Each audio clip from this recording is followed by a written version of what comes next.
Sai, che stiamo a vedere. Lots of pushing some of these small holes to figure out where it goes, but you won't know.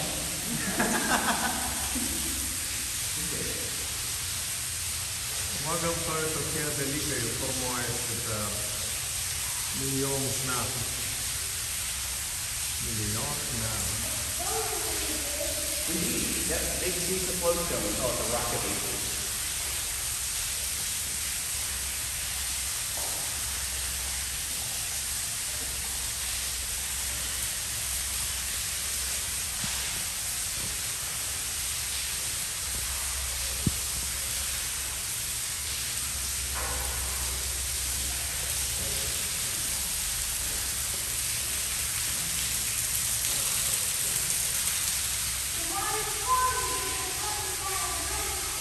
Exactly right.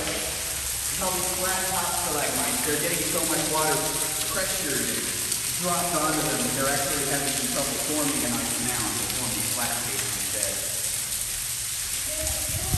And this is the same tunnel like a ghost system. Yes, that's exactly right. Good observation. Yes, that's where the ghost were. See, you could have met right back with it.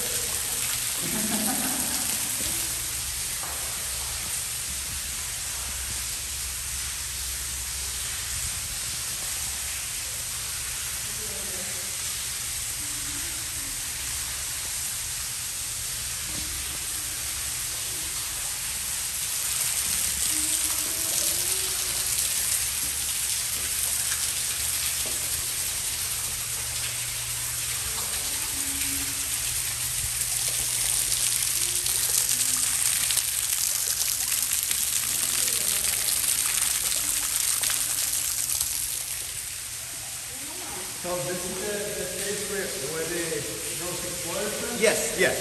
Oh, I'm sorry. I may be mishearing you. The places where I keep saying I'm going to throw him in so he can see the mud and the ghost, that's where that ends. Ah, okay. Yes. All right. If you can stay right here for just a moment, I'm going to put some lights. Okay.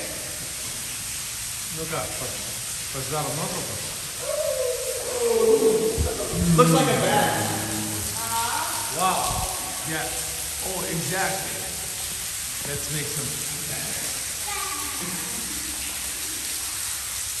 bat rock. All right. Stay right here for just a second. Wow.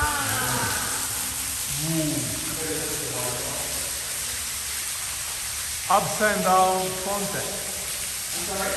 This is like fountain, water fountain, just upside down.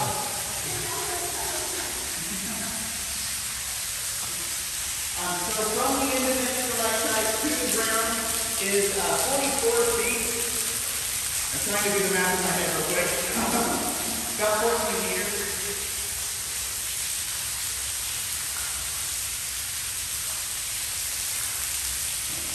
And the rock of ages is a very large piece of flowstone.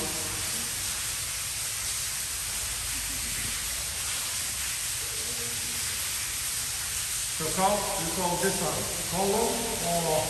We would consider it a column. It's made from flowstone, but since it does go all the way from the ceiling to the ground, yes, most cavers would call it a column.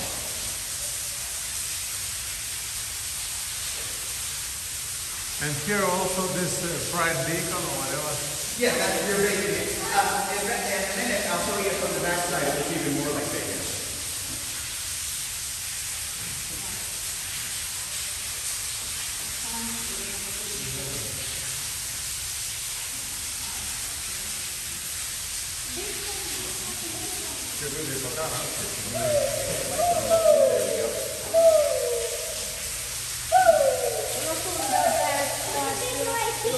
Yes, the bacon right here. As a matter of fact, your dad may need to watch the test.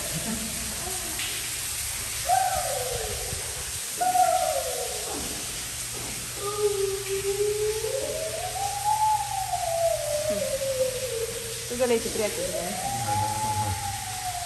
Tai gal mes tada. Padariau nuotrauką, kaip tu darai nuotrauką.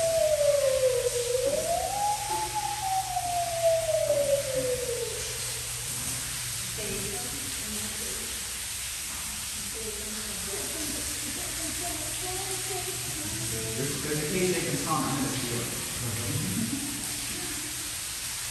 Alright, you can see the how even more it looks like big pieces of bacon hanging down back here. Can you make picture here from How deep at this moment? Not very deep. And I'm honestly not sure of the exact amount. It's about 20 meters.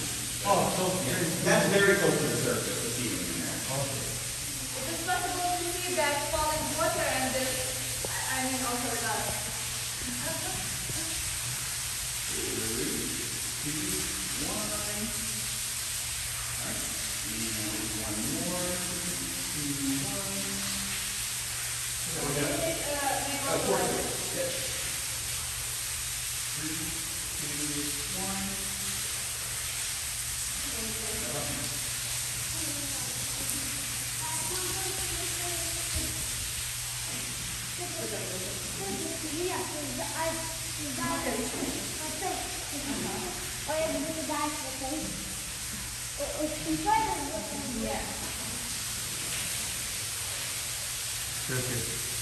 Кепту лощиней.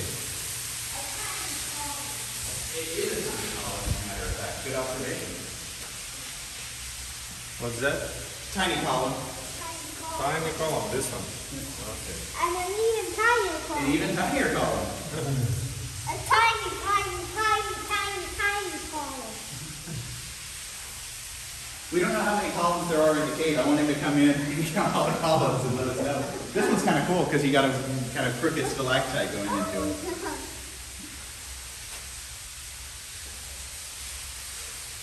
Oh, that one's on the column.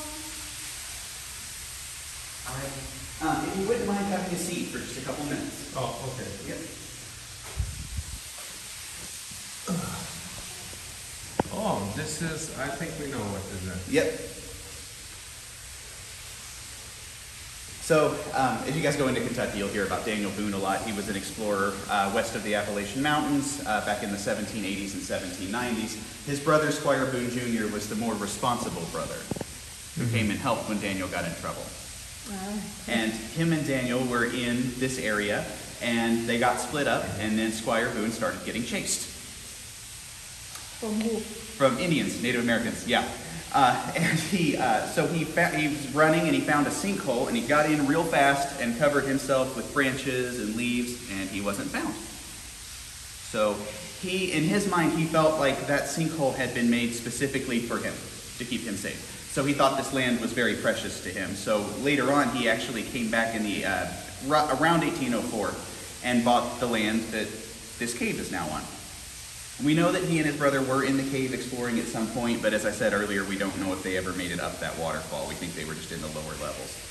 Now, when he died in 1815, he's 70 years old, he actually died of a heart attack, which is very strange because he had been shot 8 times and even had, and I'm sorry, this is disturbing, but he even had an axe go into his head, and he still survived during the Revolutionary War.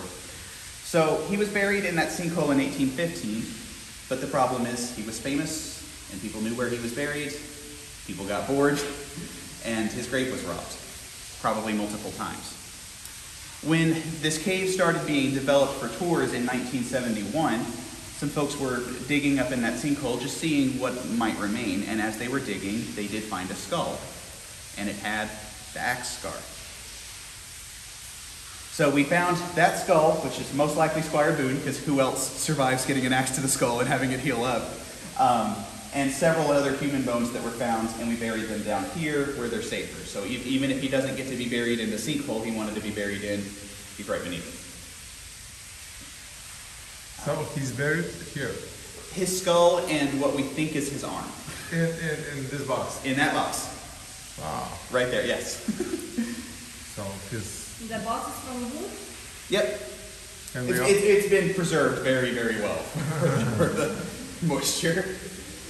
because he's self-survivor, he might get up with one hand and axe and whatever. We didn't bury him with the ghosts.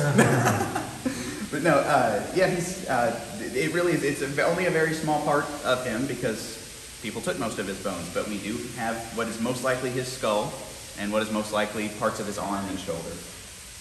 So why people try to, you know, rob his rig? It's difficult to explain. When you're this was probably the 1830s. It's just he was very famous and he was able to get to him. It's the same reason why do people go and hunt endangered species? Why do people go and destroy monuments? Yeah, you know? they want to have piece of something famous, Exactly. important, and say, look, I have it. Exactly. So they would steal fingers and whatever, legs, whatever. They say, look, this is the bone of this guy. Exactly. Yeah, interesting. But we have at least his skull and probably more of him right in there. So he was born in October 5th October 5th, 1744. and died in August 5th. Yep, of 1815. 5th. Fifth. Yeah. Yep. Something on 5th, probably he used to pay bills on 5th. Something about this 5th. And he's like, when the last bill came, he's like, no. Nope, we're done. I cannot handle that anymore. All right. Okay. Well, when you're ready, and I'm sorry, I hope I'm not interrupting Čia you. yra čia palaidotas tyrėjas. So, correct me if I'm wrong. So, this who discovered this cave? Him or not? He was the first person to be in this cave and write about it. Obviously, Native Americans and Indians had probably been in here at some point, but he was the first one to ever write about it. Okay. Yes. That's it. Tai žodžiu, šitas žmogus rašė, pradėjo rašyti apie tą. Ir jisai buvo žemės savininkas. Kur. Jau vėliau, kai pasilaidė, o prieš tai jis išsigelbėjo nuo indėnų bėgdamas. Ja, toj vietoj bėgo nuo indėnų ir išsigelbėjo. Išsigelbėjo.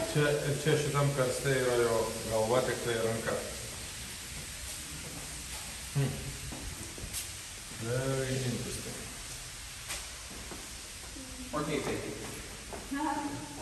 Cave bait. Kind of looks like Pasižiūrėk. Oh. this tiny sword. That's in beehive.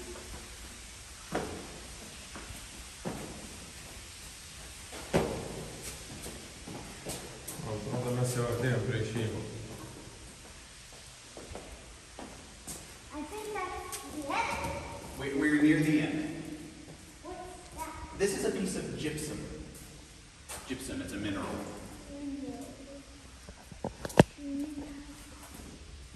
Sounds like gypsy. It does. Gypsum. I'm not sure whether the etymology is related. Is still water that is floating very slow or standing here? It's actually standing here. You'll get a little bit come in, but it's right now it's not high enough to be flowing anywhere. And here fall down. Yes, a very, very long time ago, but yes. Don't have to worry about it today, but very long time ago. Yeah, probably like 6 months ago or so. Yeah, we're fine now. No more. That was during lockdown. Above the ceiling here, we got some shale. So it's different than limestone. Shale has a lot more sand, and shale does not let water through as easily as limestone does. It is not as porous, and that's why there are very few formations in this room. But my question would be, how we know when something is gonna fall? You know, maybe it never fall for like 2 million years, and today is the day. No, I mean not today. not today, but for instance, tomorrow. Yeah. So that's a question that's difficult to answer. There are no places where we are concerned. We know that first big room I showed you, it was 100 meters across, there is a layer of gypsum in the ceiling there. We know that that's unstable, and that's why we did not take you in that room. Right. Even though we actually have had geologists come in and say they would feel safe with their kids going in there because it's still so unlikely, we're still not taking you in there. It's unlikely, it's still not good enough for us. Places like this, it's still difficult to answer because I can't promise you that nothing would ever happen. We don't know of any risk the same way that I can't promise you you're not going to get struck by lightning in the parking lot. I just know the risk is not very high. Probably something like this to happen, you would need to have like earthquake or... Ooh, you'd think that. It was actually more likely to be caused by flooding or by what we call mountain buckling or earth tides, some force on the rock besides earthquakes. In Indiana, we are actually close to what we call the Wabash Valley seismic zone. We do have earthquakes in Indiana. They're usually not very big, but we do have earthquakes. We had, where was the last big one was, I was in 8th grade, 2008. And it was a 5.2 on the Richter scale. It hit Crossville, Illinois, which is only about 4 miles from Indiana. So we felt it here. Well, that was at 5 o'clock in the morning. No one was in any caves. The next day, though, in the afternoon, we had 2 aftershocks that were in the 4s, and it was bad enough that it actually knocked off gifts in our gift shop, but people in the cave still didn't feel anything. When you get earthquakes, if you can picture me drilling a hole in this flashlight, just drill a hole straight through, pretend that's a cave. If I shake the flashlight, the hole's still okay. See what I'm saying? When that force is going through the rock, it's going through all at once until it hits the surface, and then there's nothing to push against. And that's when you get the waves. Oh. Have you ever seen Newton's cradle, where you have 5 metal balls and you pick one up? And we're kind of like the middle ball. Okay. The force is going through us without moving us. Yeah. Does that make sense? Yeah. Now, where I would not want to be in an earthquake is in the exit, because it goes all the way to the surface, so that will shake. All right, guys, this is toward the end of the tour. You got to excuse me for just 1 second, because for some reason the lights are farther ahead. So give me just a second, I'll get more lights on. Nu ką, įdomu buvo. Va tokia, kiek čia sakėt, 3 milės?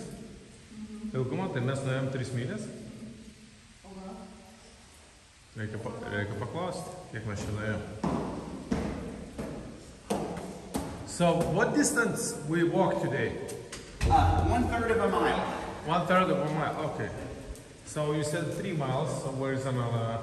Okay, most of it is in the crawlways that we've seen, so there's crawlways going down to the, when I say crawlway, I just mean a very small cave passage. Okay. There are crawlways going down to the mill, that's quite a ways, almost a mile. There's all the lower passageways that we got to see into. This goes back almost a mile. And we actually know that the sinkhole to get into is a little bit bigger than a skunk, because one morning we walked in and there was a skunk right here. He was alive. We chased him out. He survived. But yeah, so that goes back quite a ways. So if you have to add up all the little passageways to get the 3 miles. Oh, okay. Yeah. Okay. What if in the long time ago, when people lived in a cave, can they make still fire here and they not get They would have to bring in dry wood. But yes.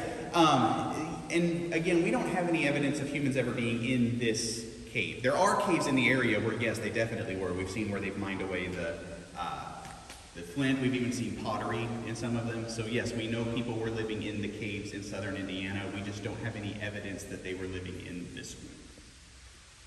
But yes, they could start a fire. They would typically start a fire near the entrance, but they'd start a fire and... But just the smoke, it goes like somehow, it finds the way to go out, or? You wouldn't want to do it in a very small cave, but there is actually a cave, and there are some caves where I can't tell you where they are because I know property owners and they make me keep secrets. But there's a cave near here that we call Pittman's Cave. It's not open for tours. The whole cave is about, let's see, about 400 meters long. I'm just guessing, trying to remember. About 400 meters long, and most of it's about 2 meters high. And people start fires deep in that cave, and they can still breathe fine. Yeah, because it's enough oxygen. Exactly. All right. Okay. Well, folks, thank you so much for coming today. I hope you enjoyed it, and I hope you enjoy the rest of your journey. The rule is that I'm the last one out of the cave. Okay. You guys take your last pictures. I'll follow you out. Kągi, viskas. Ačiū uždėmesį visiems. Prenumeruokit Įsibutą YouTube kanalą, Darius Overlingas YouTube kanalą, Keras Overlingas, Monika Žinickaitė ir iki naujų pasimatymų. Ate. Yes, sir.